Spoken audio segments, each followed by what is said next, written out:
Good morning, everyone. My name is Ben Pawson, Director of Development, as it says on the bottom of the screen there on the Chiron. And I'm the Director of Development at First Person Arts. I tell our story in words, in vocals, and by saying things, and in numbers. And I'm responsible for getting all of the money in for First Person Arts, or most of the money in. We earn some of our money, which is good. And today we have some fun stuff planned for this live. We'll be going over some upcoming events. There are 4 of them. Izzy, Spilling the Tea, Relationship Storytelling Story Gym. We got the February 13th Story-a-thon, an all-day event. We've got our X-Files Story Slam, and finally a Story Maker event with Kelsey McKinney of the Normal Gossip podcast. And she went and wrote a whole book. So we're going to be talking about that. Finally, we're going to break it down with some insight into what a story arc is and what it might look like on this here whiteboard. So then we're going to be giving you a bit of an in-detail look at the Story-a-thon, which is happening next Thursday. So yeah, let's dive into it with our upcoming events. So what do you do when someone says, "Tell me about your ex"? Is our instinct to go nasty, to go dark? We're going to tell you how to resist that. Izzy Abraham Raveson is doing an online event. This is one of our Story Gym features on February the 8th, which is a Saturday, I believe. Yeah, at 11 a.m. And she is going to be telling us how to create a safe space to talk about your past or current relationships. So avoiding spilling the tea without being toxic. And there's probably even going to be some tips for how to talk in a relationship, not just about your old relationship. So anyone that's had an ex is probably going to get something good out of that. And they've been universally fascinating so far. I sat in on a couple of them, and yeah, they're really good. It's kind of an intimate group, and you really get to share your, experience and ask your questions. And the hosts have been top quality. And I've only heard great things about Izzy Abraham Raveson, who's going to be teaching us how to spill the tea. So that is coming up this Saturday, February 8th. Tickets are available online at firstpersonarts.org. Boom, there it is. The next event that we're talking about is a new one for us. We are going for the marathon, not the sprint. Although the marathon is going to be made up of 5-minute stories, we have been mining the archive for some of our greatest hits. And we're going to have a full-day event from 12 p.m. to 8 p.m., a whole work day to see you through from lunchtime through to bedtime if you're anything like me and go to bed early. It's going to be live on all our socials. We're going to have highlights from past shows. We're going to have some brand new stories for you. And the whole thing is a fundraising event, which is dear to my heart, but it's got the support of the entire staff here. Everyone's going to be involved in some way. And the point of doing this is to support our upcoming season. We run on donations. We're a not-for-profit. We do earn some of our money through some of our applied storytelling gigs, which Dr. Neil Bardhan leads and does some amazing things. But we depend a lot on the donations, upon people who care about stories, wanting more stories to happen, because they believe in these disjointed times we need to be more connected. So it's going to be a whole day. We're going to be imploring you to visit the link, firstpersonarts.org/donate, and part some of your hard-earned cash to show that you believe that stories help bring us closer together. So we're going to talk more about this a little bit later. The next thing we're going to talk about is one of our upcoming story slams, X-Files. This is one of our, what do we call them? Tent slams, anchor slams, that's it. Sex Files and X-Files. And this is always a good one. It's on February the 14th. We sometimes pitch it as our anti-Valentine's Day event, and people have stories to share. And most of the time they are nice. I imagine there's a few that could be used as examples by Izzy Abraham Raveson at the Spilling the Tea relationship storytelling event. But there's some that probably get a little bit, unsupportive, shall we say. So X-Files Story Slam. It's at a new venue. We are trying out Side Quest Theatre. It's down on Sansom Street on that weird block that's kind of a mix of odd little shops and amazing comedy venues. And then right in the middle of the block is SideQuest Theatre. So yeah, it's going to be there. Tickets are available online, firstpersonarts.org, and events are on the homepage, and you can buy a ticket there. It starts at 7:30 p.m. on February the 14th. We always do it on February the 14th, and tickets are $35, and it's going to be well worth it. There's some great storytellers lined up that I've seen, and of course, we'll have the bucket. The legendary bucket. One of my jobs is talking to the people that come in and trying to convince them to tell a story. And you can tell pretty quickly if people are just not going to do it. My personal favorite story, online dating, which was a sellout crowd. It was amazing. A lady who was very elderly came up to me at the table and said, "Ben, I do wish this event was tomorrow evening, because tomorrow lunchtime, I'm having an online date. The problem with dating my age is that they all die on you."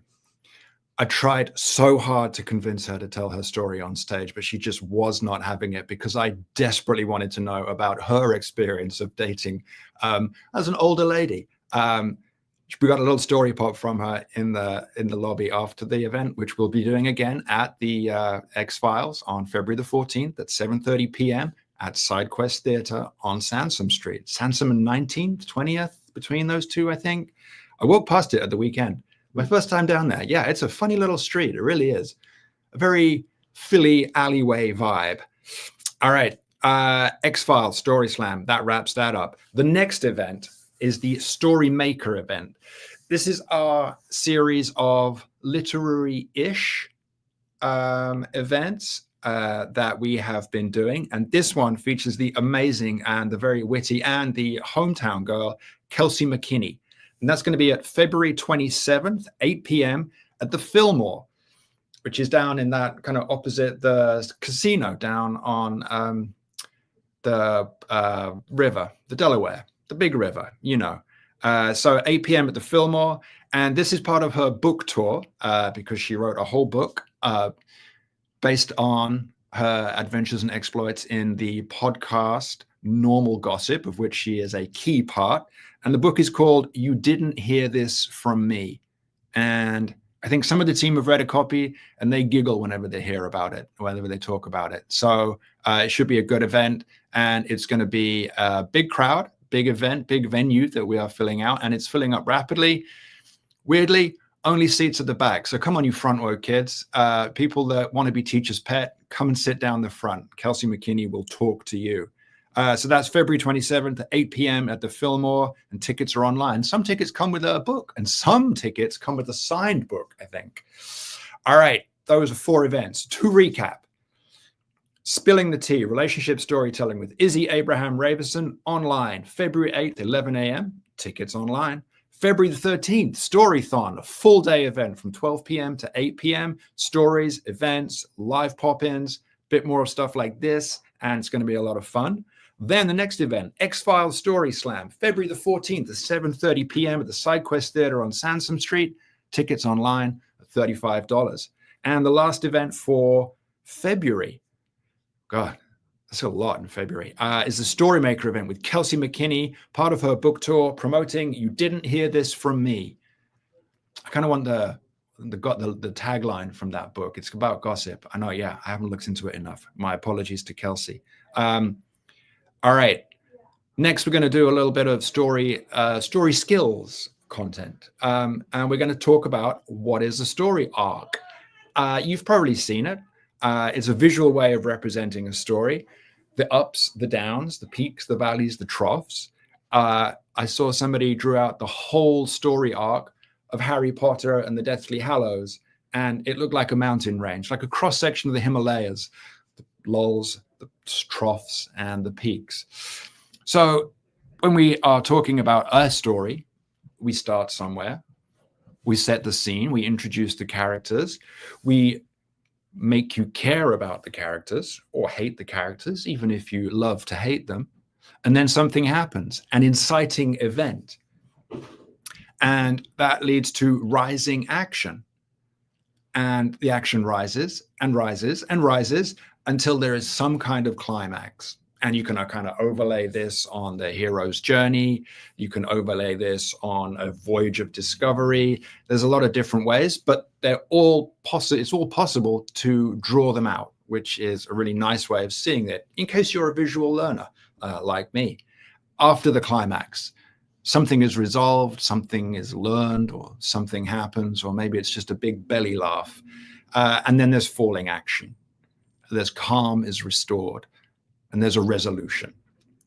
Someone could continuity, equilibrium, disequilibrium, and then restoration of equilibrium.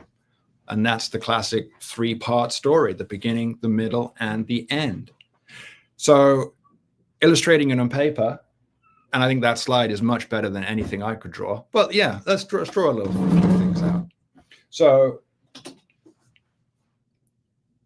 there's other ways of drawing out the narratives. You know, the E arc, where you kind of start with a story, start with an event, you go up in your climax, and then it kind of loops back, and you see the same event you saw at the beginning, but with new understanding, and they call that the E. It kind of looks like an E.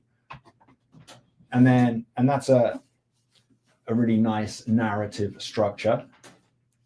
And then some of these things, they have kind of multiple action spikes, like that thing for Harry Potter. It was, you know, there's a lot. It comes down, it goes up again, and it comes down, and then, you know, and then there's the Voldemort comes in, and then there's a little bit of this, and it was really just a mountain range of things, and it, you know, you can map it out and see it, and maybe see if it's too much. Maybe you're missing a peak. Maybe you've got too many peaks. Maybe you're not giving your listener a rest. And it's a really good tool that we often talk about.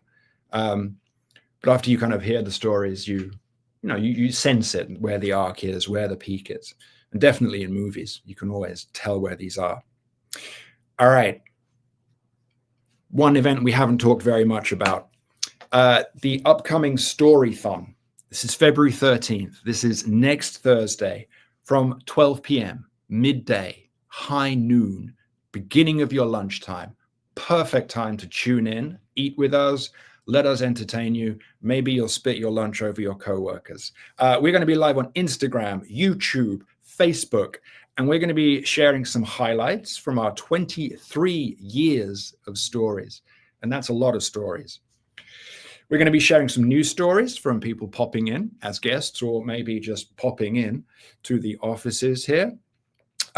All throughout the event, though, we're going to be asking you to make donations, to put your money where your story is, or where you want your story to be. Maybe you want to hear other people's stories. Maybe you just want to keep the stories going.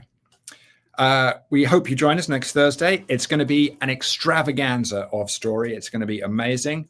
If you're unavailable next Thursday, you can always, at any time and for any reason, pop over to firstpersonarts.org/donate and make a donation then. You can even make a monthly donation. We have just launched the Friends of FPA again, with a whole raft of benefits coming soon. Before we go, we want to leave you with a story that we think really highlights why we do this, why we spend so much time and effort putting other people's stories on stages. So this is Fufu from our recent Hip Hop Story Slam at the amazing Philadelphia Free Library. That's correct, isn't it? Yeah. And this was a story slam where she shares her story of the war in Sudan and how hip hop helped her and her brother connect during this horrifying ordeal. And it's a delight. Enjoy. Bring this a bit closer. I am not a storyteller. I do write poetry, but when I think about what it means to write a story, I get very confused. And I like that you're talking about stand-up. I don't do that, but I've always considered stand-up comedy, and I always thought it would be a different way to, well, I guess approach standing up, but I don't do that. I've always loved language, English is not my first language. It's barely my second language. I don't feel that I have a mastery of it at all, to be honest with you, because I'm diagnosed with autism spectrum disorder. And what that means to me is sometimes my words get stuck in my throat and I'm not sure how to get them out. Sometimes I look at people and I want to connect so badly, and I just simply can't. I simply can't. And then art happens, and then I feel that we are connected. Sometimes I listen to somebody's story and I wonder if we, in a different life, would be more than strangers, if we could be kind to each other in a closer way. And when I think about hip hop, I think about storytelling and how art in all of its forms can draw us together. And funnily enough, English is not my first language because I'm not from here. I'm from Sudan. There's a war going on in Sudan. When I thought about what could I say here, since April of last year, all I really think about is the war. So this will not be a story about the war, but every story I tell is about the war. That's what I told myself. And then I was thinking about my relationship with hip hop and how even that became about the war. Because as a young child, when I first listened to gangster rap, I was like, oh, this is what it feels to be an American and a Sudani. You can be on the other side of the gun. That felt powerful to me, that we can be the ones shooting. And then it felt sad because I don't want to hurt anybody. And then I was thinking back when someone told me about their favorite hip hop albums, and I was like, wait a minute, I know this genre. I actually, the first time hearing hip hop was a Nas album in Sudan. It was also my first time meeting my brother Seifu. Seifu is my half brother, but he's my brother to me. And when I met him in Sudan, I tried to figure out if we looked alike. I didn't think we did. He was so angry and so loud and so funny. I did not think I was funny, although I do now, honestly. And Seifu and me, we did not connect because my words got stuck in my throat because I looked across at him and I just couldn't make it happen. So he got a cassette tape and he said, have you heard of Nas? And I said, Nas? Nas means people in Arabic. And I was like, Nas manu? Like what people? And he said, no, Nas. Intel Amerikia. American, you don't even know what this means. And he showed me. And I listened to the album and I did not like it. I said, what else do you have? He said, I have Tupac. So he played me a Tupac. And I was like, I can get behind this Tupac. I believe in these changes as well. We'll have a wonderful occasion together, my brother. And then the war came. Not this one. I said I wouldn't talk about this one. The first war, the genocide in Darfur. And I won't talk about that either, except to say that my brother and I looked at each other and we could not connect because earlier that day, my uncles came home with blood covered in their clothing, and I will not talk about the war. But he played Tupac, and that was the first time we smiled that day. And then in 2016, because I will not talk about the war, I'll talk about the revolution. My brother Seifu was shot, and I was here, and he was there, and I was thinking about how he introduced me to Tupac and how Tupac is dead and my brother might be dead, and I couldn't call him. So he called me, and I felt so guilty that he called me that my words got stuck in my throat. And so he said, let's talk about Tupac. He said it in Arabic, but I speak Arabic. And I was just like, yeah. So we talked about changes. That's the song he played me at first for like the billionth time. And it was my way of saying, are you okay? And his way of saying, no, but change is coming. And the last time I talked to my brother Seifu, I was in the hospital this time. I could not walk. It's been 4 years at that point, maybe 5, since I could not walk. And I did not want to talk about the war, not that one either. So we talked about Tupac. He said, "I'm sorry you'll never have children," because I had a hysterectomy. I was in the hospital in August. And I said, "Let's talk about Tupac." And so we did. And then that is how I think I realized in this moment that we don't have to talk about the things that hurt us. Sometimes we can just jam, we can just boogie, and that's enough.